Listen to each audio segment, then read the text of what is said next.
الشیطان الرجیم بسم اللہ الرحمن الرحیم۔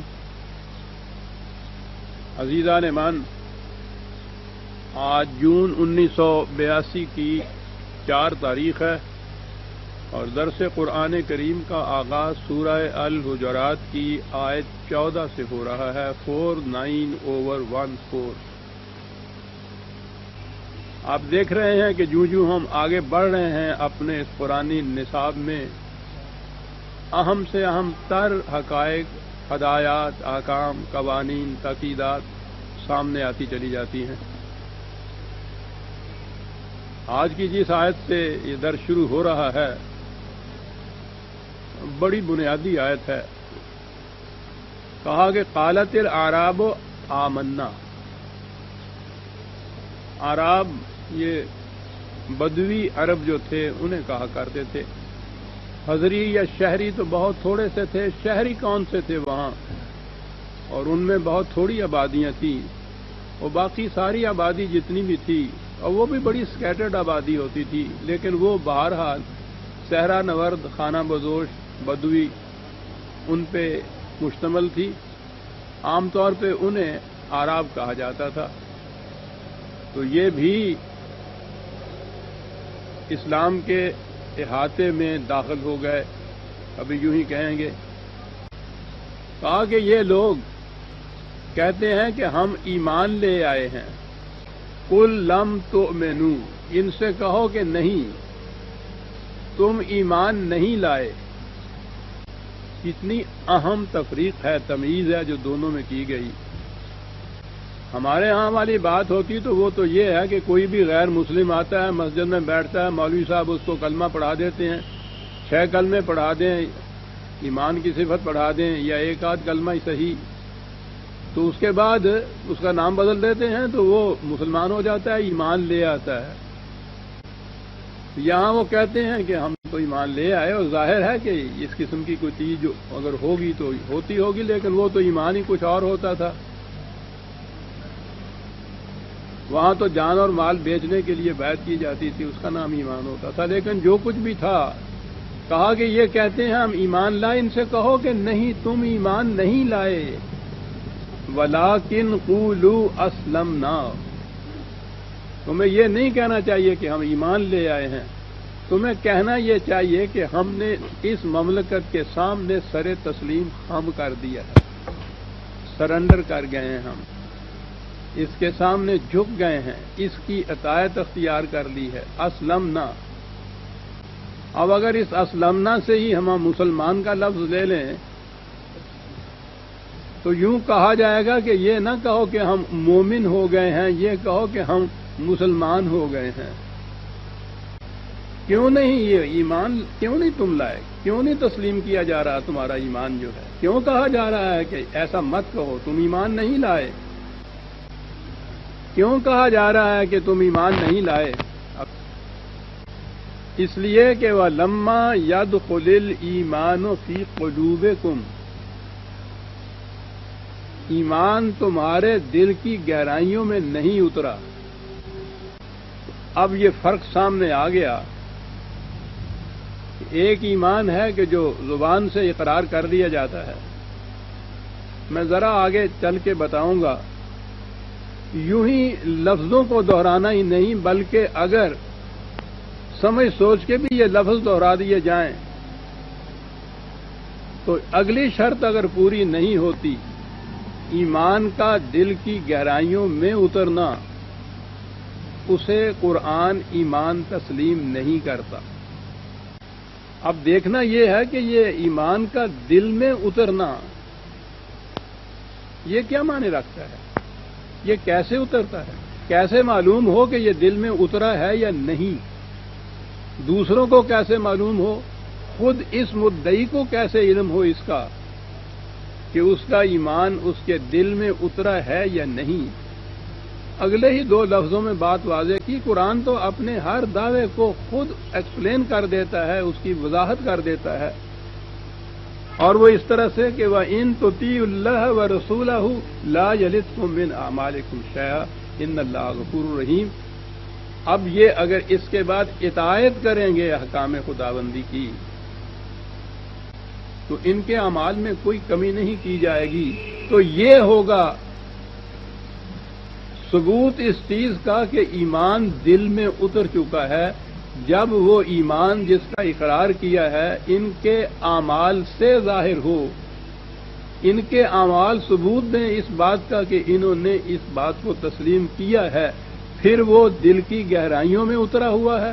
اور اگر ایسی بات نہیں ہے تو پھر وہ دل میں نہیں اترا اور اسے ایمان کہا ہی نہیں جا سکتا. تو اب بات یوں ہو گئی کہ ایمان کسی بات کے اس اقرار کا نام ہے جس کا ثبوت اس انسان کے اعمال اور کردار اور سیرت دے. اگر اس کی تصدیق اس کے اعمال سے نہیں ہوتی تو اسلمنا والی بات تک تو وہ ٹھیک ہوگا، مسلمان قوم کا ایک فرد بن جائے گا، وہ مومن نہیں ہوگا، اسے صاحب ایمان تسلیم نہیں کیا جا سکے گا. یہاں بڑی اہم بات ہمارے سامنے آتی ہے، بلکہ اگلی آیت بھی آ جائے تو اور وضاحت ہو جائے گی. انما المؤمنون الذین، حقیقت یہ ہے جو بات سمجھنا چاہو کہ فی الحقیقت مومن کسے کہتے ہیں، تو مومن وہ ہیں آمنوا باللہ ورسولہ. یہ بات تو ہے کہ انہوں نے تصدیق کر دی، یہ اللہ اور اس کے رسول کی تصدیق کر دی، تسلیم کر لیا، اسے حقیقت جان لیا، اس کو اس کی صداقت کو تسلیم کر لیا.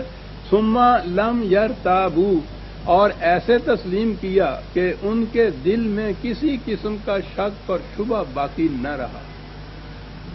یہ اقرار دل کے یقین کی حد تک پہنچ گیا، کسی قسم کا شک و شبہ نہ رہا. اور اتنی ہی بات نہیں ہے ابھی ایمان کی، بات آگے آتی ہے. وَجَاهَدُوا بِأَمْوَالِهِمْ وَأَنفُسِهِمْ فِي سَبِيلِ اللَّهِ، اور پھر وہ مسلسل جد و جہد کرتے رہے بغیر کسی قسم کے اپنے ذاتی مفاد یا اغراض کو سامنے رکھ کر، صرف اس مقصد کے لیے جو خدا نے متعین کیا ہے اس کے لیے وہ مسلسل جد و جہد کرتے رہے. یہی ہیں جن کو ہم اعمال کہتے ہیں، وہ یہ کرتے رہے. کہا اولئک ہم الصادقون، یہ ہیں جو اپنے دعوی ایمان میں سچے ہیں. بڑی اہم بات یہاں سامنے آئی. آبادی کے لحاظ سے آج ساری دنیا میں شاید 1 ارب کے قریب مسلمان نام رکھانے والی قوم ہے. ذرا سوچئے تو صحیح کہ ان میں کتنے ہیں جو قرآن کے اس معیار کے مطابق ایمان والے کہلا سکتے ہیں. اسلمنا والی بات تو اور ہو گئی. یہاں تو اسلمنا والی بات بھی نہیں ہے. ہم نے بھی کسی اسلامی مملکت کے سامنے اپنے آپ کو جھکایا نہیں ہے، سرنڈر نہیں کیا، اس کی سورینٹی، اس کی حاکمیت اعلیٰ تسلیم نہیں کی. ہے ہی نہیں کوئی اسلامی مملکت تو تسلیم ہم کیا کریں گے؟ تو ہم کیسے یہ بن گئے جو کچھ بھی ہے؟ مسلمان قوم تھی، مسلمانوں کے گھر میں پیدا ہوئے، ہم مسلمان ہو گئے. یعنی ہم نے اتنا بھی نہیں کیا جتنا کہ ان اعراب نے کیا تھا جن کا ذکر یہاں آ رہا ہے، کہ وہ تو پھر بھی بہرحال ایک اسلامی نظام یا مملکت کے سامنے جھک گئے تھے، سر تسلیم خم کر لیا تھا. تو ہم نے تو وہ بھی نہیں کیا. یہ جو غیر مسلم اسلام لانے والا ہوتا ہے، جو کچھ وہ کرتا ہے، یعنی کچھ کلمیں صحیح ان کو دہراتا تو ہے، سمجھدار ہے، اس کو سمجھایا جاتا ہے تو بہرحال اس کو تسلیم کرتا ہے. ہم میں سے کتنے ہیں پیدائشی مسلمان جو زندگی کے کسی شعبے میں ہم نے اتنا بھی کیا ہو جو ایک عیسائی جا کے مسجد میں کرتا ہے؟ جو غیر مسلم ایمان لانے والا جتنا کچھ کرتا ہے، کیا ہم نے اتنا بھی کیا ہے؟ کچھ ہم نے تو اتنا بھی نہیں کیا. نہ تو اعراب کی طرح ہم نے وہ سر جھکایا کسی اسلامی مملکت کی طرح، نہ ہی ہم یہ غیر مسلموں کی طرح جیسے رسمی اسلام صحیح لانا، ہم تو رسمی ایمان بھی نہیں لائے ہوئے. تو ہم کیا دعویٰ کرتے ہیں؟ کس طرح دعویٰ کرتے ہیں؟ کوئی انسانی بچہ پیدائش میں نہ وہ مومن پیدا ہوتا ہے نہ کافر پیدا ہوتا ہے، اسے مومن بھی بننا پڑتا ہے، اسے کافر بھی بننا پڑتا ہے. اسی لیے یہ ورب کے سیغے، فعل کے سیغے قرآن کے اندر آئے ہوئے، ان الذین آمنوا، ان الذین کفروا، جو ایمان اختیار کرتے ہیں، جو کفر اختیار کرتے ہیں، یہ تو اختیار کرنے کی چیز ہے، آج خود ہی نہیں ہوتا۔ اب یہیں سے بات ہمارے سامنے آ گئی کہ قرآن کریم مسلمانوں کو بھی کہتا ہے کہ ایمان لاؤ۔ کچھ نئی نئی سی باتیں نظر آئیں گی غالباً آپ کو، لیکن جس قسم کے اسلام اور ماحول اور معاشرے میں ہم رہتے ہیں اور صدیوں سے رہتے چلے آ رہے ہیں، اس میں قرآن کی باتیں تو نئی نئی نظر ہی آئیں گی۔ 4/136 نسخے ہیں قرآن کے تو سامنے نکال لیجئے، ورنہ غور سے سنیے، الفاظ ہی سے تو بات چلے گی۔ یا ایھا الذین آمنوا آمنوا باللہ ورسولہ والکتاب الذی نزل علی رسولہ۔ یا ایھا الذین آمنوا مخاطب کی تخاطب ہے، خطاب کیا ہے یہ کہتے ہوئے یا ایھا الذین آمنوا، تو گویا یہ کسی ہندو کو، سکھ کو، عیسائی کو مخاطب نہیں کیا گیا، مخاطب کیا گیا ہے انہیں جن کا دعویٰ یہ ہے، یوں کہہ لیجئے ہم مسلمانوں کو مخاطب کیا گیا ہے، یوں بات سمجھ میں آ جائے گی۔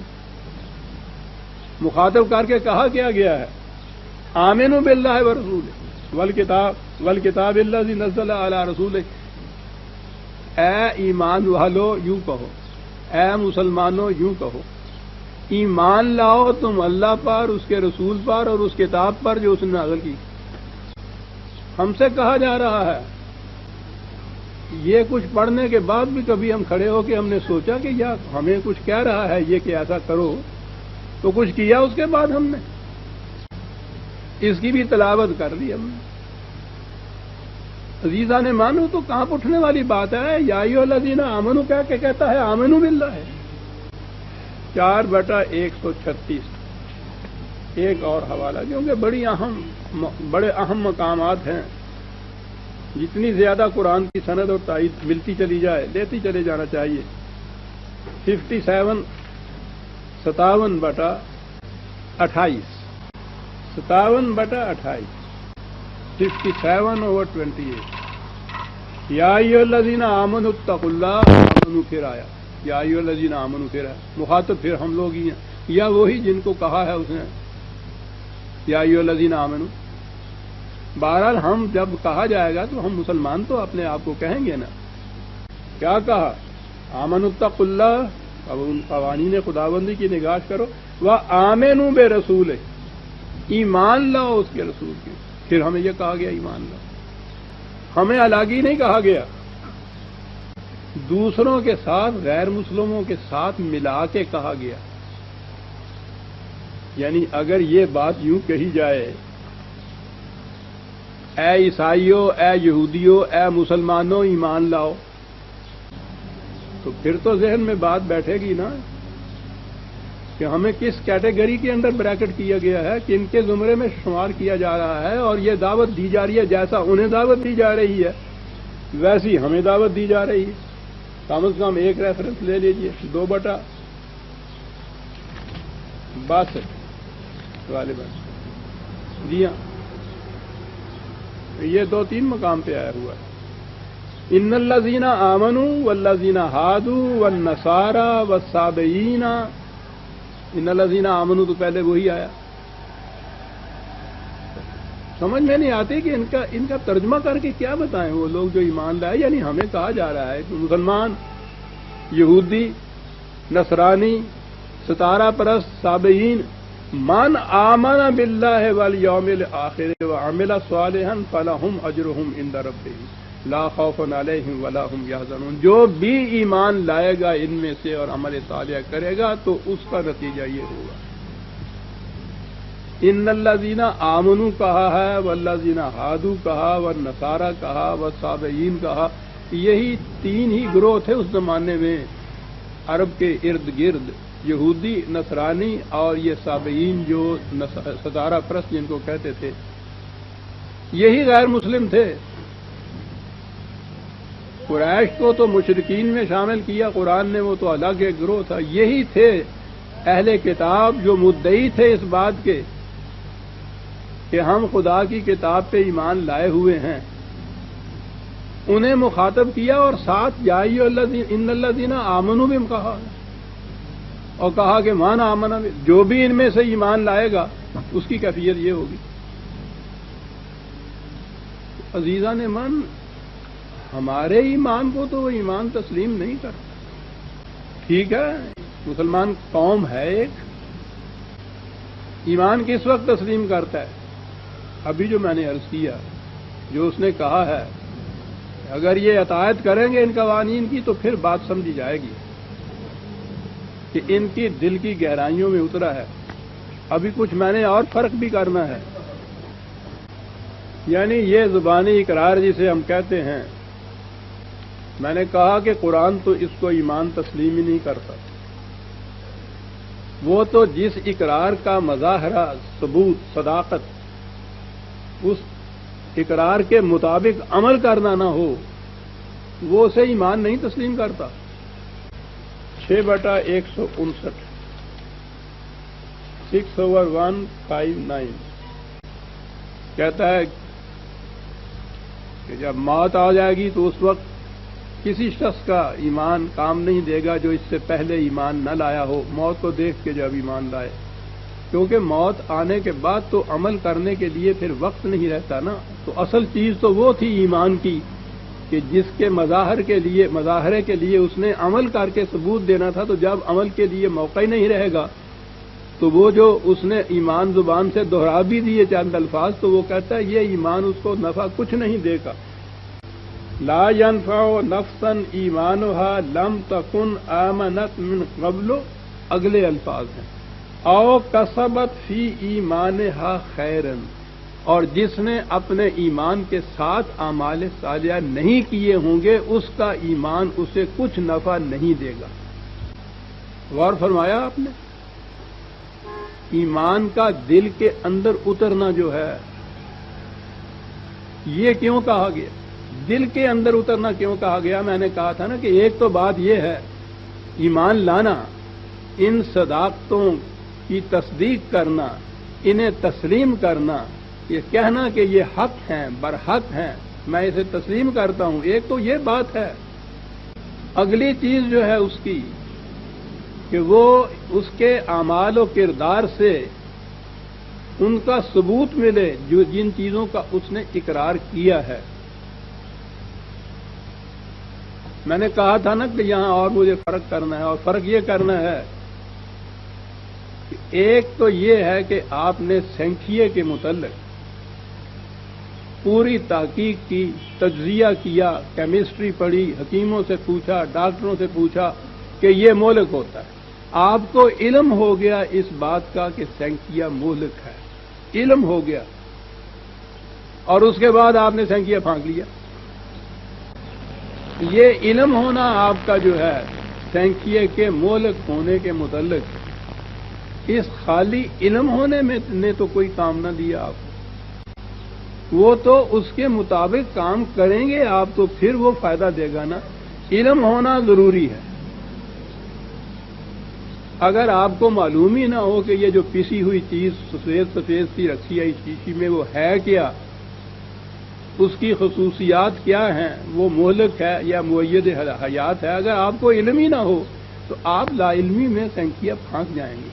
وہ اور بات ہوگی علم نہ ہو، اور اگر آپ کو علم ہو اور اس علم کے باوجود آپ سینکھیا پھانک لیں تو یہ علم ہونا، اس کا اقرار کرنا کہ سینکھیا مہلک ہے، ثابت کرنا تقریریں کر کر کے اور لکھ لکھ کے اور دلائل دے کے اور مناظرے کر کے کہ سینکھیا مہلک ہے، اور اس کے بعد سینکھیا پھانکنے لگا، یہ اقرار، یہ تسلیم، یہ آپ کو کچھ فائدہ دے گا اگر آپ نے سینکھیا پھانک لی؟ یہ ہے وہ چیز دل کے اندر اترنے کی چیز جسے کہا وہ نظر آیا کہ خالی دماغ سے یہ چیزیں جو ہیں ان کی تصدیق کر دینا، دلائل سے ان کے متعلق قائل ہو جانا، یہ چیز ضروری ہے لیکن یہ کافی نہیں ہے۔ اگلی بات ہے کہ اس کے مطابق عمل بھی کیا جا رہا ہے۔ شاید آپ کے دل میں یہ خیال گزرے کہ یہ کیسے ہو سکتا ہے کہ انسان ایک چیز کو بدلائل و براہین جانتا، بوجھتا، دیکھتا، بھالتا، کہ وہ مہلک ہے، نقصان رساں ہے، اور پھر وہ اس کو پھانک لے اور اس کو کھا لے، اس کے مطابق کام کر لے، نقصان رساں کیسے کرے گا؟ عام طور پہ تو یہی کہا جاتا ہے کہ کوئی پاگل ہی ہوگا، کیونکہ پاگل کے متعلق کہتے ہیں نا کہ پاگل اپنا نفع نقصان بھی نہیں جانتا. لیکن یہ سارے ہی پاگل نہیں بس رہے ہیں آپ کے ہاں، یہ سب پگلا پن نہیں ہو رہا ہے. کون نہیں جانتا کہ ناجائز کمائی جو ہے وہ نقصان دہ اور ہلاکت انگیز ہے؟ بتائیے کون نہیں جانتا؟ یہ جاننا اسے کچھ فائدہ دے رہا نہیں. بات نہیں سمجھ میں آئے گی، بات محسوسات سے سمجھ میں آتی ہے. ہمارے ہاں جائز اور ناجائز کی تو بات ہی اب سمجھ میں نہیں آتی. ٹی وی پہ اشتہار آتا ہے سگریٹ نوشی کے متعلق، سرطان ہو جاتا ہے اس سے، تپدق ہو جاتی ہے اس سے، کتنے ہی اور امراض مہلک اس سے لاحق ہوتے ہیں. تصویر بنائی ہوئی ہوتی ہے، دکھایا ہوا ہوتا ہے، اس کو روز وہ سامنے آتا ہے. بڑی مہلک چیز ہے. دھڑا دھڑ پیے چلے جا رہے ہیں لوگ سگریٹ، وہ ٹی وی بھی دیکھتے چلے جا رہے ہیں، اس کے ساتھ سامنے بیٹھے ہوئے کش پہ کش بھی لگاتے چلے جا رہے ہیں. پوچھتا ہے ابو جان کیا لکھا گا؟ لکھا یہ ہے کہ سگریٹ جو ہے تپدق اس سے پیدا ہوتی ہے، سرطان بھی پیدا ہوتی ہے. یہ کیا ہو رہا ہے؟ ذرا سی بات آگے چل کے کہوں گا، نہیں وہ پہلے ہی کہہ دینی چاہیے. یہ صاحب ہیں نا کہ جو یہ پڑھ بھی رہے ہیں، جان بھی رہے ہیں، شاید اس کے بعد ضرورت پڑے تو ثابت بھی کر دیں کہ اس کے اندر یہ زہر ہوتا ہے، یہ زہر ہوتا ہے. بڑا لمبا چوڑا لیکچر بھی دے دے اور کچ پہ کچ بھی لگ رہا ہو. کیا ہو رہا ہے؟ یہ کیا ہو رہا ہے؟ جان رہا ہے، اقرار کر رہا ہے، جان رہا ہے. اگلی بات یہ ہے نا کہ دل کی گہرائیوں میں نہیں اترا. کیا بات ہے کہ کیا نہیں اترا؟ وہی جو میں کہا کرتا ہوں، غالب بڑا بے باک. جانتا ہوں ثواب طاعت و زہد، جانتا ہوں، پر طبیعت ادھر نہیں آتی. جاننا ہی کافی نہ ہو گیا. آپ نے دیکھا کہ دماغ میں اترنا اور دل میں اترنا، اس میں کتنا فرق ہے. دل میں اترا ہوا ہوتا ہے فطرت کی طرف سے. حیوانات میں کوئی گائے پھر رہی ہو، کتنی بھوکی ہو، کسی ایسے پودے کے پاس جائے جو اس کے لیے مضر ہے، کہہ دوں کہ حرام ہے، وہ اس کو سونگ کے پیچھے چلی آتی، نہیں منہ مارتی. بھوکی ہے، بھوک برداشت کر لے گی، لیکن اسے نہیں نکلے گی. اگر کوئی ایسا پانی ہے کہ جو اس کے لیے مضر ہے، پیاس لگ رہی ہے، جا رہی ہے دوڑتی ہوئی پانی کی طرف، پانی کے کنارے آپ نے شاید دیکھا ہو، ہم تو گاؤں والے لوگ، ہمیں تو پتا ہے، جوہر کے کنارے کھڑے ہو کے پانی کے قریب جا کے سونگ کے پیچھے ہٹ جاتی. حضرت انسان بھی ساتھ آپ نے دیکھا، اس نے جان لیا نا کہ وہ مضر ہے، مہلک ہے، اور جاننے کے بعد پیچھے ہٹ گئی وہ گائے یا بیل. اس کے دل میں اترا ہوا ہے نا یہ. اس کے متعلق قرآن نے کہا تھا اولئک کل انعام، پہلے تو یہ کہا کہ یہ تو بالکل حیوانات کی طرح، بل ہم اضل، اس سے بھی گئے گزرا. دیکھ رہا ہے کہ سگریٹ جو ہے یہ مہلک ہے، سرطان پیدا ہوتا ہے، اور سرطان کا علاج ہی کوئی نہیں ہے. کش پہ کش لگائے چلا جا رہا ہے. اتنا ہی نہیں کیا، اب دیکھیے وہ تدبیریں کرنے والے، قوم کو اس ہلاکت سے بچانے کی تدبیریں جو کی جاتی ہیں، تو پہلے تو یہی تدبیر ہوتی ہے کہ وہ 1 یا آدھ منٹ کا ہوتا ہے وہ ایڈورٹیزمنٹ جس میں وہ سرطان اور تپدق ہوتی ہے، اور اس کے فوری بعد الگ تواتر 2 3 4 5 منٹ کے ویلز کے اور نمبر 6 کے، اور مجھے تو یاد نہیں سگریٹ نہیں پی، کس کے اتنے اعلیٰ پیمانے کے وہ ایڈورٹیزمنٹ ہوتے ہیں، اتنے جاذب ہوتے ہیں وہ سارے کے سارے، وہ اتنے وقت کے دکھائے جاتے ہیں، اور سرطان اور ٹی بی ذرا سا دکھایا جاتا ہے. یعنی ایک فریضہ ہوتا ہے مذہبی جو ادا کیا جاتا ہے. کہا کہ نہیں صاحب اتنی بات کافی نہیں ہے، ہمارا فریضہ ہے، محکمہ ہے صحت کا، منسٹری ہے ہیلتھ کی، اور وہ تو ایک یو این او میں بھی ایک ہیلتھ کی ہے، آرگنائزیشن انٹرنیشنل ہیلتھ کی، لیکن اسے چھوڑ دیجیے، اپنے ملک کو لے لیجیے نا، کہ یہاں کی وہ ہیلتھ کی منسٹری بھی سب کچھ، انہوں نے کہا کہ اتنے سے کام نہیں چلتا۔ کیا کیسے کام چلے گا؟ سگریٹ کی ڈبیا کے اوپر لکھ دینا چاہیے پوائزن۔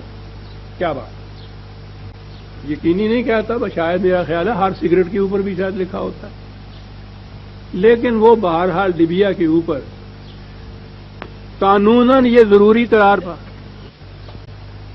قانوناً یہ ضروری قرار پا گیا کہ سگریٹ کی ڈبیا کے اوپر یہ لکھا جائے۔ قانون کی شرط پوری ہو، ہر پڑھنے والے نے پڑھ لیا کہ پوائزن ہے، اور پوائزن کے بعد ڈبیا کھولی، کش لگانے شروع کر دی۔ ڈبیا پہ پوائزن بھی لکھا جا رہا ہے اور دھڑا دھڑ کارخانے کھل رہے ہیں سگریٹ بنانے کے۔ ہیلتھ کے محکمے والوں کا فریضہ اتنا ہی ہے کہ وہ ڈبیا کے اوپر لکھ دیں یا اتنا سا ایڈورٹیزمنٹ کر دیں کہ یہ نقصان رساں ہے۔ انہوں نے اپنا فریضہ ادا کر دیا، ڈیوٹی باؤنڈ، وہ ہو گیا۔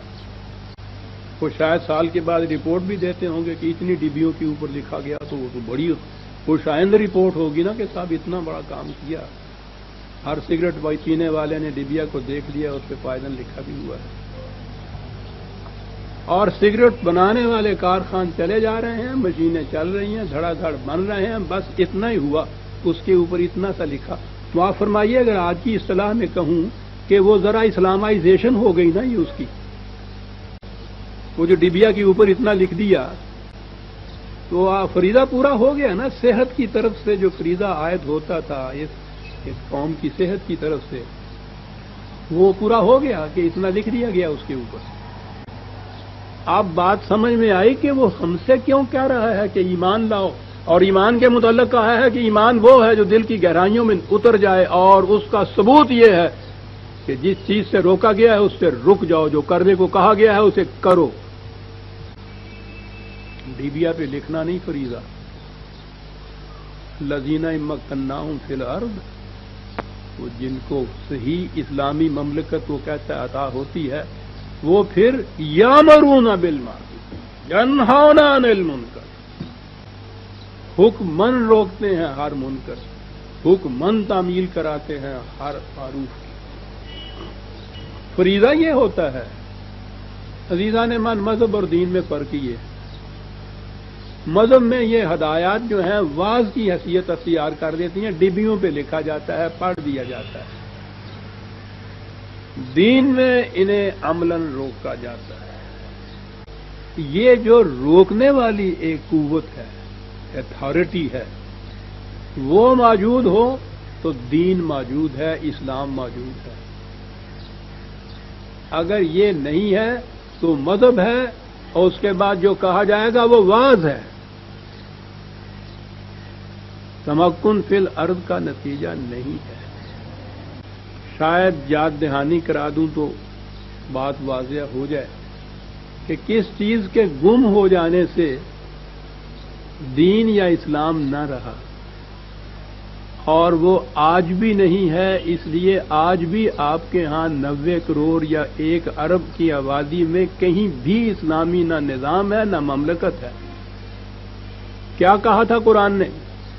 ذرا 4 آیتیں پیچھے چلے جائیے، آیت 9 اسی صورت میں، وَإِن طَائِفَتَانِ مِنَ الْمُؤْمِنِينَ اقْتَتَلُوا، یاد ہوگا پچھلے درس میں تو غالباً نہیں آیا، اگر مسلمانوں کے کوئی 2 گروہ آپس میں الجھ پڑے، جنگ پہ بھی اتر آئیں، یعنی ایک تو اس نے کہا ہے کہ کسی ایک مومن کا قتل بھی عمدن جو ہے جہنم میں لے جاتا ہے انسان کو، وہ تو بتایا قرآن نے اس کو روکنے کے لیے۔ لیکن اگر اس کے باوجود کوئی گروہ جو ہیں وہ اگر الجھ پڑیں آپس میں، جنگ پہ آمادہ ہو جائیں، تو پھر فَأَصْلِحُوا بَيْنَهُمَا، اب یہ دیکھو یہ حکم دیا ہے قرآن نے، تو تم پھر صلح کراؤ ان کے درمیان۔ اور آگے یہ ہے کہ اس کے بعد اگر ان میں سے جو کوئی جماعت جو ان میں سے پھر سرکشی پہ اتر آئے، جن ٹرمز کے اوپر تم نے صلح کرائی ہے اس کی خلاف ورزی کرے، اس کے خلاف جنگ کرو تم، تاکہ وہ خدا کے حکم کے اوپر جھک نہ جائے۔ یہ کون ہے جن سے کہا گیا ہے فَأَصْلِحُوا بَيْنَهُمَا؟ عزیزان من، یہ مقام ہے غور طلب. کس سے کہا گیا ہے یہ؟ وہ دو جماعتیں تو ہو گئی نا، طائفتان من المؤمنین اقتتلوا، مومنوں کی، مسلمانوں کی دو جماعتیں آپس میں الجھ پڑی، لڑ پڑی. یہ جو فاصلے ہے یہاں دیکھیے متعین طور پہ کسی کو نہیں کہا گیا. وہ اس لیے نہیں کیا گیا کہ یہ تو ساری امت کا یہ فریضہ تھا. امت کو اس پوزیشن میں ہونا چاہیے تھا کہ اتھارٹیٹیولی مرکز ان کا،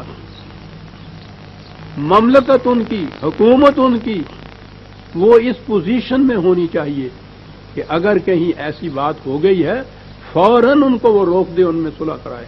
اور پھر اتنی اتھارٹی اور اتنی قوت ہونی چاہیے کہ اگر کوئی اس کے بعد اس سے زیادہ کوئی کسی قسم کی سرتابی کرتا ہے ان میں سے تو اس کے پاس یہ قوت ہونی چاہیے کہ اس کی گردن مروڑ کے رکھ دے. یہ کیا چیز تھی جس کو یہ حکم دیا گیا ہے؟ میں نے عرض کیا تھا نا کہ قرآن کے زمانے میں اصطلاحات یہ جو تھی نا کہ مملکت اور حکومت اور فوج، یہ اصطلاحات قرآن نے استعمال نہیں کی. اور یہ نہیں کہ تھی نہیں، میں یہ کہوں گا کہ اگر وہ چاہتا تو اپنی اصطلاحات اور وضع بھی کرتا. ضرورت اس لیے نہیں تھی کہ اس نے مملکت یا سلطنت پوری امت کی قرار دی ہے. اس لیے جب اس نے فاصلے ہو کہا ہے تو پوری امت سے یہ کہا ہے. یہ استثنائی بات ہے جو دو گروہ لڑ پڑے ہیں آپس میں. پوری امت کا ایک نظام جسے آپ اسلامی مملکت کہیں گے، ایک مرکز اس کا جو یہ فیصلہ کرے گا کہ یہ لڑ پڑے ہیں اور ان کے اندر جا کے صلح کراؤ، ان ٹرمز کے اوپر صلح کراؤ. اور پھر وہ دیکھے گا کہ اس کی پابندی یہ کرتے ہیں یا نہیں. اور جو پابندی نہیں کرے گا اس کے پاس اتنی قوت ہوگی کہ اس کی گردن مروڑ دے. جب تک یہ اتھارٹی رہی آپ کے اندر، دین رہا، اسلام رہا. اور جب یہ اتھارٹی ختم ہو گئی، نہ دین رہا نہ اسلام رہا. 2 سال سے میں نے پچھلی دفعہ بھی کہا تھا یا اس سے بھی زیادہ عرصہ ہو گیا نا، 2 گروہوں میں لڑائی نہیں ہو رہی، 2 مملکتوں میں لڑائی ہو رہی ہے مسلمانوں کی. کمیٹیاں بن رہی ہیں، وفد بن رہے ہیں، کمیشن بن رہے ہیں، بار بار جا رہے ہیں، سمجھا رہے ہیں. کیا کر رہے ہیں؟ واز کہہ رہے ہیں ان. فَأَصْلِحُوا، فریضہ تھا یہ باقی امت کا، فریضہ تھا یہ اس مرکز کا، اس مملکت کا کہ وہ یہ کرائیں. اور فَإِن بَغَتْ إِحْدَاهُمَا عَلَى الْأُخْرَى فَقَاتِلُوا الَّتِي تَبْغِي، یہ فریضہ تھا کہ پھر اگر ان میں سے کوئی سرتابی کرتا ہے اعلان جنگ کرو اس کے خلاف. جھکاؤ حتیٰ تفیء إِلَىٰ أَمْرِ اللَّهِ. یہاں ایک اور بڑا گہرا پوائنٹ آ گیا، میں کیا عرض کروں. فیصلہ ہے یہ امت کا، اس اسلامی مملکت کا، اس اسلامی نظام کا، اس کا فیصلہ ہے. اس فیصلے کی خلاف ورزی جو کرنے والے ہیں اس کے خلاف کہا کہ جنگ کرو تا کہ وہ امر اللہ کے اوپر نہ آ جائے. یعنی اس کا جو فیصلہ اسلامی مملکت کا اسے امر اللہ کہا ہے خدا نے، اس لیے کہ وہ اس خدا کے ہی قوانین کو نافذ کرنے کا تو ذریعہ تھا. وہ جو صلح کرائے گی تو وہ خدا کی کتاب کے مطابق کرائے گی. اس لیے اس کی صلح کرانے کو امر اللہ کہا، خدا کا امر کہا گیا. میں نے کہا تھا درمیان میں قرآن تو ایک درمیان میں وہ نکات بیان کرتا چلا جاتا ہے. یہاں سے پتہ چل گیا کہ اسلامی مملکت کیا ہوتی ہے اور کیوں اس کے احکام کی اطاعت اس طرح سے کرنی پڑتی ہے. کیونکہ وہ جو حکم دیتا ہے خدا کی کتاب کے مطابق دیتا ہے، وہ امر اللہ ہو جاتا ہے. یہ اتھارٹی جب تک آپ کے اندر موجود تھی اس وقت تک نقشہ آپ کے ہاں صحیح اسلامی نظام کا، اسلامی مملکت کا، امت مسلمہ، امت وسطہ، شہداء علی الناس کا یہ تھا. جس دن یہ اتھارٹی نہیں رہی مذہب انفرادی ہو گیا. انفرادی یہی نہیں ہے کہ ایک انڈیویجول کا الگ الگ، وہ بھی ہو گیا. مختلف ملکوں میں بسنے والے مسلمان مختلف قوم بن گئے، ان کی الگ الگ سلطنتیں ہو گئی، الگ الگ مملکتیں ہو گئی. تو یہ بھی تو انفرادیت ہو گئی. اسلام تو ایک مرکز کا نام تھا. ساری دنیا کے مسلمان امت واحدہ، ان کا ایک مرکز کا ایک سربراہ، ایک نظام، ایک قانون. اور یہ وہ تھا مرکز جس کا فریضہ تھا کہ اگر کہیں مسلمانوں کے 2 گروہ الجھ پڑے تو یہ فریضہ ادا کرے. وہ فریضہ ادا کیسے ہو؟ وہ ہے ہی نہیں موجود. دہن کا ذکر کیا، یہاں سر ہی غائب ہے غریباں سے، وہ تو ہے نہیں موجود، اور احیاء اسلام کی کوششیں ہو رہی ہیں ساری دنیا کے مسلمانوں میں۔ مذہب کا احیاء تو ٹھیک ہے، یہ کرتے چلے جائیں گے، دین کا احیاء تو نہیں ہوگا۔ وہ تو اسی صورت میں ہوگا کہ ایک مرکز ہو اور وہ مرکز بنے اس اصول کے اوپر کہ من لم یحکم بما انزل اللہ فاولئک هم الکافرون، خدا کی کتاب کے مطابق حکومت قائم نہیں کی جائے گی تو ان کو کافر کہا جائے گا۔ خدا کی کتاب کے مطابق حکومت کرنے والی اتھارٹی، اور پھر پوری آہستہ آہستہ، یہ ٹھیک ہے کہ آج کے جس دور میں ہم گزر رہے ہیں، صدیوں سے انتشار ہے، خلفشار ہے، تفرقہ ہے، اختلافات ہیں، امت ٹکڑے ٹکڑے ہو گئی ہے، وقت لگے گا، لیکن مطمع نگاہ، مقصود بالذات، منزل اخری وہ وہی ہوگا کہ پوری امت ہوگی، اس کی ایک مملکت ہوگی، ایک ضابطۂ قانون ہوگا، وہ خدا کی کتاب ہوگی، ایک اتھارٹی ہوگی جو ان میں آپس میں سلو بھی کرائے گی، ان کے معاملات کو بھی طے کرے گی، پھر اسلام کا احیاء ہوگا۔ ہر فیصلہ خدا کی کتاب کے مطابق۔ جی، لما یدخل الایمان فی قلوبکم، غور فرما لیا کہ پہلے تو زبان سے اقرار کرنا، ہم نے تو وہ بھی نہیں کیا کبھی۔ اور میں کہا کرتا ہوں نا کہ کبھی کبھی ہمارے پرانے زمانے میں تو کم از کم شادی نکاح کے وقت تو وہ کلمے 4 پڑھا لیا کرتے تھے، وہ ہوئے اس قدر مہذب، وہ بھی گیا آیا، وہ فارم پہ دستخط کر دیجئے، معاملہ ختم، یعنی اس مصیبت سے بھی بچ جاتا ہے یہ دلہا بیچارہ۔ ہوتی تھی وہ مصیبت ہی، اس کے تلفظ ہی نہیں آتے تھے اس عربی کے الفاظ کے، اس لیے وہ بھی چپکے چپکے کچھ کہتا تھے، وہ مولوی صاحب بھی چپکے چپکے سن لیتے تھے کہ اب کیا کریں بھری مجلس میں اس کے متعلق اس سے بھی جھوٹ ہے نا۔ سوچئے کہ ہم نے کبھی اقرار بھی زبان سے یہ کیا ہے اس ایمان کا، یعنی کم از کم جو پہلی شرط ہوئی جسے قرآن نے ان اعراب کی شکل میں کہا کہ ایمان نہیں ہے یہ، کیونکہ یہ دل کی گہرائیوں میں نہیں اترا، دل کی گہرائیوں میں۔ پھر میں نے کہا کہ اگر ہم نے کہیں کیا، اب یہ تو ہم میں سے جو ذرا دانشور انٹلیکچوئل اس قسم کے لوگ ہیں وہ کہتے ہیں کہ ہم نے علم و بصیرت کی بنا پر دیکھا ہے قرآن کے دعوی کو، اس اسلام کے احکام کو، ہم اس سے بڑے مطمئن ہوئے، یہ دماغ ہو گیا مطمئن۔ قلوب کہا ہے قرآن نے تو خالی دماغ یاد رکھیے اعمال کے لیے محرک نہیں بنتا، یہ انسان کا قلب ہے جسے جذبات کہتے ہیں آپ، وہ محرک مانتے ہیں۔ خرد نے کہہ بھی دیا لا الہ تو کیا حاصل، دل و نگاہ مسلمان نہیں تو کچھ بھی نہیں، یہ ہے وہ دل کے اندر جب بیٹھ جائے، گائے کے دل میں بیٹھا ہوا ہوتا ہے کہ یہ پودا میرے لیے مضر ہے، مار دو اس کو، جان نکال دو، وہ کبھی نہیں کھائے گی اس کو، یہ ایمان ہے۔ دماغی طور پر واعظ کہنے والے، لیکچر دینے والے، رشوت اتنی بری چیز ہے، ناجائز کمائی کے یہ نقصانات ہیں، قوم تباہ ہو گئی، سب کچھ ہو گیا اور ہوتا چلا جا رہا ہے سیلاب کی طرح، کیا ہو رہا ہے؟ دماغ کہہ رہا ہے، دل نہیں کہہ رہا۔ گائے کا اور بکری کا تو دل بھی کہتا ہے۔ یہ جو اشرف المخلوقات اپنے آپ کو کہہ رہا ہے، دماغ تو اس کا کہتا ہے، دل نہیں کہتا۔ یہی وجہ ہے کہ سگریٹ کی ڈبیا میں پڑھ تو لیتا ہے کہ یہ پوائزن ہے، سمجھتا بھی ہے، وہ تجزیہ بھی کرتے ہیں، نکوٹن اتنا ہوتا ہے اور اتنا یہ ہوتا ہے، اور اس کے باوجود کش پہ کش لگاتا ہے۔ کیوں؟ دل میں نہیں اترا یہ ایمان۔ یہ ہے جو قرآن نے کہا ہے۔ بات ایک اور اہم ہے، ابھی عزیزان ایمان، وقت جلدی ہو جاتا ہے۔ یہ تو یا ایھا الذین آمنوا سے کہا ہے نا قرآن نے کہ ایمان لاؤ۔ بعض مقامات ایسے ہیں جہاں بڑی گہرائی میں کھڑے ہونا پڑتا ہے، سوچنا پڑتا ہے کہ یہ چیز کیا آ گئی۔ نبی اکرم صلی اللہ علیہ وسلم وحی حضور پہ نازل ہوئی، حضور نے یہ وحی باقی انسانوں کو دی، سب سے پہلے وہ وحی نازل ہوئی آپ پہ اور آپ نے آگے دی رسول کے متعلق۔ کبھی ہمارے آپ کے ذہن میں یہ بات بھی آ سکے گی جو خدا کہہ رہا ہے؟ کیا کہہ رہا ہے؟ آمن الرسول بما انزل الیہ من ربہ والمؤمنون، رسول بھی ایمان لاتا ہے اپنی وحی کے اوپر۔ اللہ اکبر!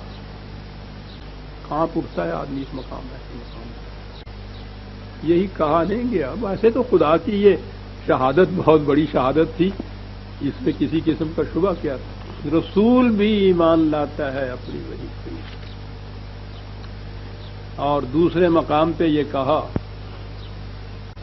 قل آمنت بما انزل اللہ من کتاب، اے رسول اعلان کر کے میں ایمان لایا ہوں اس کتاب کے اوپر۔ اعلان کروا رہے ہیں رسول، وہاں حکم دیا جا رہا ہے۔ پہلے وہاں تو ایک چیز بیانیہ ہے کہ رسول بھی ایمان لایا ہے اس کتاب کے اوپر، اور یہاں کہا جا رہا ہے کہ یہ بات کچھ مخفی رکھنے کی نہیں ہے کہ رسول اعلان کر کہ میں ایمان لایا ہوں اس کتاب کے اوپر، بما انزل اللہ من کتاب۔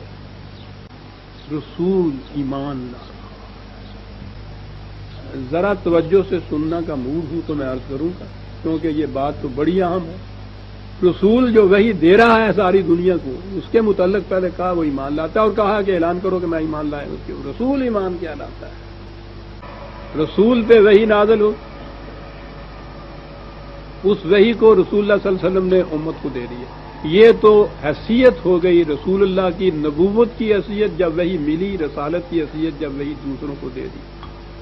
اور بار بار رسول اللہ صلی اللہ علیہ وسلم قرآن میں کہہ رہے ہیں، خدا ان سے کہلوا رہا ہے کہ انا بشر مثلکم یوحی الی۔ وحی کا معاملہ جب الگ ہو جائے تو میں تمہارے جیسا ہی ایک بشر ہوں۔ یہاں سے ہمیں وحی میں اور انسان کے اپنے فیصلوں کے اندر ایک بیان فرق بتایا گیا، قرآن نے بتایا ہے۔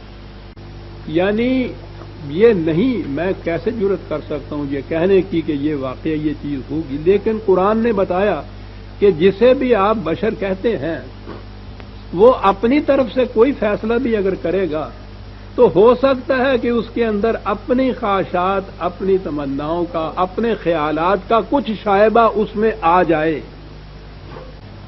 بڑے سے بڑا مفکر، بڑے سے بڑا مصلح، بڑے سے بڑا دانشور، بڑے سے بڑا انٹلیکچوئل، کسے باشد اگر وہ بشر ہے تو یہ امتحان ہے کہ جو چیز اس کے دل میں سے ہو کے گزرے، دل کی رنگینی کا کوئی شائبہ اس کے اندر امکان ہے کہ اس میں آ جائے۔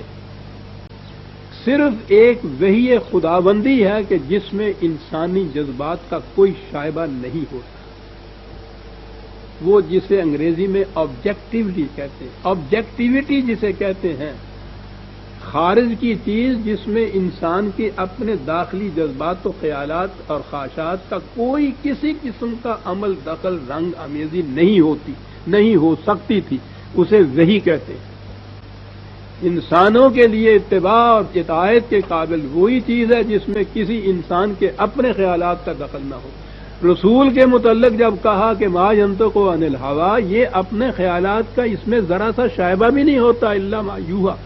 یہ وحی ہے جو یہ دے رہا ہے، اور وحی کی ڈیفینیشن کر دی جس میں اس کے اپنے رسول کے خیالات کا بھی کوئی شائبہ نہیں ہے۔ وحی تو ہے جس میں آبجیکٹیوٹی ہوتی ہے۔ وحی کے سوا کوئی بھی انسانی اٹرنس کیوں نہ ہو، اس میں شائبہ ہو سکتا ہے، اس کا سبجیکٹیوٹی اسے کہتے ہیں، امکان ہو سکتا ہے۔ یہ ضروری نہیں کہ دانستہ ہی ایسا کیا جائے۔ اب تو علم النفس اتنا آگے چل گیا ہے، جا رہا ہے، غیر شعوری طور پر جو چیزیں ہوتی ہیں انسان کے شعور کو اس کا پتہ خبر ہی نہیں ہوتی اس کی۔ اس لیے رسول سے بھی کہا کہ وہی جو تم پہ آ گئی ہے، اس کے بعد سوال یہ ہے کہ تم فیصلے کس کے مطابق کرو گے، تم عمل کس کے مطابق کرو گے۔ وہ وہی آ گئی تو وہ دے دی تم نے، بس ہو گیا؟ بالکل نہیں، تم نے بھی اسی وحی کے مطابق کرنا ہے، والمومنون جس کے مطابق مومنون نے کرنا ہے۔ اللہ اکبر! وحی کی آبجیکٹیوٹی کی اہمیت کو قرآن نے اس انداز سے بیان کیا کہ صاحب وحی سے بھی کہا کہ تمہیں بھی اپنی وحی پہ ایمان لانا ہوگا۔ یہ ایمان کیا؟ یہ جو میں نے ابھی عرض کہا، ایمان کے معنی ہے قرآن کی روح سے کہ جس بات کو حق سمجھے اس کے مطابق پھر عمل کرے۔ رسول سے بھی یہ کہا گیا کہ اب آگے جو فیصلہ کرنا ہے تم نے یا خود عمل کرنا ہے تم نے تو وہ اس وحی کے مطابق کیا جائے گا. اور پھر جو قرآن نے نبی اکرم صلی اللہ علیہ وسلم کا فریضہ بتایا یعلمہم الکتاب والحکمہ اور آگے ہے یزکیہم، یہ ہے اصل چیز. تعلیم کتاب و حکمت تو ہے، اور میں نے کہا کہ علم بڑا ضروری ہے کسی نقصان دہ چیز کے نقصان دہ ثابت ہونے کے لیے، تسلیم کرنے کے لیے دل کو اطمینان دماغ کو ہوتا ہے اگر علم و بصیرت کی روح سے یہ سمجھا جائے کہ یہ واقع نقصان دہ ہے. لیکن وہ ضروری نہیں کہ جو دماغی طور پہ ٹھیک سمجھا ہوا اس کے مطابق عمل بھی کرے. عمل تو آگے ہوتا ہے جسے کہا کہ وہ دل کے اندر اترنے والی بات جو ہے وہ یہ چیز ہو. یعلمہم الکتاب والحکمہ، وہ قانون اور اس کا اب پھر بات وقت نہیں ہے ورنہ میں عرض کرتا کہ حکمت انٹلیکٹ میں اور ریزن میں کتنا فرق ہوتا ہے. ہمارے ہاں تو لفظ نہیں ہے ہماری زبان میں، یہ میں کہہ رہا ہوں جس کی ساری عمر انہی الفاظ سے کھیلتی ہوئے گزری ہے، الفاظ ہے نہیں، بڑا فرق ہوتا ہے. بہرحال تعلیم کتاب و حکمت یہ تعلیم تک کی بات ہے، اور بات اگلی ہے کہ صرف تعلیم سے کسی چیز کے جاننے سے کہ یہ چیز بری ہے نقصان دہ ہے ضروری نہیں کہ انسان اس کے مطابق پھر عمل بھی کرے. اگلی بات ہے وہ دل کی گہرائیوں میں اتری ہوئی ہو، اور اس کے لیے کہا یزکیکم، یہ تمہاری انسانی صلاحیتوں کی نشو و نما کرتا ہے، ساتھ حیوان کی سطح سے بھی اونچا لے جاتا ہے. حیوان کی سطح جس میں اس کے تقاضے خواہشات جو ہیں اس کے اپنے انسٹنکٹ یا اندر کی جو جبلت ہوتی ہے اس کا کنٹرول ہوتا ہے اس پہ. یہ گائے اس لیے نہیں وہ پودا کھا رہی کہ اندر اس کے ایک کنٹرولر بیٹھا ہوا ہے. انسان کے بھی اسی طرح خواہشات و جذبات ہوتے ہیں، اس نے کنٹرول کرنا ہوتا ہے وحی کی روح سے دی ہوئی ہدایات اور اقدار کے مطابق. یہ انسان کا درجہ ہے، اور اگر نہ تو یہ جبلت اس کو اندر روکے اور نہ یہ خود روکے اقدار خداوندی کی روح سے تو یہ تو اسفل سافلین میں چلا گیا، یہ حیوانات سے بھی بدتر ہو گیا. بل ہم اضل کم اخنا، پتہ ہی نہیں اس کا نام کیا رکھے. ہاں تو تین اہم چیزیں ہمارے سامنے آ گئی عزیزان مان. ایک تو محض اپنے آپ کو مسلمان سمجھ کے مطمئن ہو جانا کہ مسلمان ہو گئے، قرآن تسلیم ہی نہیں کرتا. وہ کہتا ہے ان سے کہو کہ یہ کہیں ہی نہیں کہ ہم ایمان لائے ہوئے ہیں، کہو کہ کسی نہ کسی اثرات کے ذریعے سے ہم جھک گئے ہیں. ٹھیک، ایمان اس وقت ہوگا جب وہ دل میں اترے گا، اور اس کی نشانی اس کا ثبوت یہ ہوگا کہ یہ ان قوانین کی اطاعت کریں گے. تو قوانین کی اطاعت جو ہے وہ ہے ثبوت ایمان کی صداقت کا. اولئک هم الصادقون کہا یہ ہیں جو صادق ہیں اپنے دعوی ایمان کے اندر. دو آیتیں تو آگے ہیں ابھی اس سورت کی، لیکن وقت ہو گیا ہے، اتنی جلدی کیوں کی جائے، آئندہ لے لیں گے. سمجھیے یار، زندہ صحبت باقی. ہم سورہ الحجرات کی 2 آیتیں لے رہے ہیں، 16ویں آیت سے آئندہ ہم شروع کریں گے. ربنا تقبل منا انک انت السمیع العلیم.